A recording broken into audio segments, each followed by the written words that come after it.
Victor Stanley, an important case. This is the case that talks about the need for expertise in search. They were trying to search attorney-client privilege, and they screwed it up. They produced a couple of hundred privileged documents. They wanted to get it back, saying, well, it was a mistake. And the court said, you're going to have to show me you used reasonable efforts to search it. And they were unable to do that, so he found a complete waiver of the attorney-client privilege.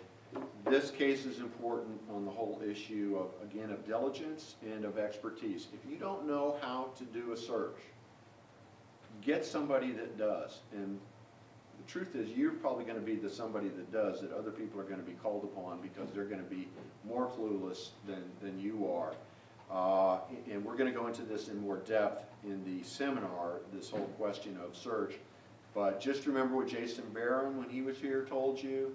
The Blair-Marin study back in the late 80s with the IBM, they found only that the lawyers who were experts at search at the time thought that they had about 75 or 80% of the documents they had found through their keyword searches, complicated combination Boolean type keyword searches.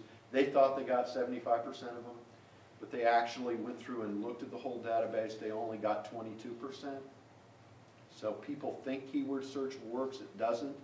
Remember when Mr. Barron then talked about the Legal Trek study that's being done, where the latest results are showing that just using keyword search alone, you're still not getting much better for many searches than that same 22%.